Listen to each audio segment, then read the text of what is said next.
আসসালামু আলাইকুম প্রিয় দর্শক, আপনারা জানেন যে আওয়ামী লীগ সরকার থাকতে বিভিন্ন জায়গায় মাহফিলে অনেক বাধা পেয়েছে, ভালোভাবে মাহফিল করতে পারে নাই, তাদেরকে বাধা করা হয়েছে এবং ভালোভাবে মাহফিল করতে দেনও না। কিন্তু এখন তো আওয়ামী লীগ সরকার নাই, দেশ স্বাধীন, কিন্তু এখন মাহফিলে বাধা দেন কারা?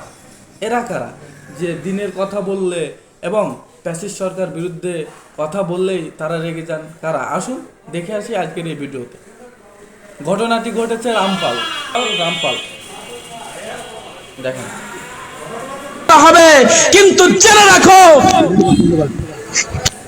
দেখেন হচ্ছে, দেখেন ঠিক আছে, আয়নাগর নাই, ফাঁসিবাদ নাই, কোন রাজনীতি আলোচনা এখানে চলবে না। আপনি কি বক্তব্য দিচ্ছেন এখানে?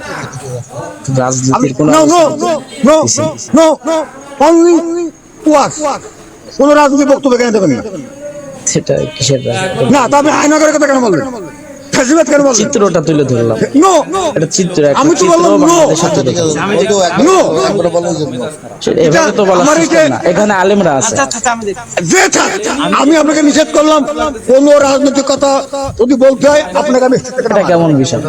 একজন আলেম বলবে। আমি তর্ক করেন না, আমার সঙ্গে তর্ক করেন না, আমি তর্ক পছন্দ করি না। আর খতিব সাহেব, আমি ওরকম বক্তব্য শুনলে ওনাকে স্টেজ থেকে আপনি নাম আনেন। আচ্ছা আচ্ছা আচ্ছা, বাদ দেন। একজন আলেমের সম্মান আছে। তো ইসলাম বিরোধী। হ্যাঁ, তারপরে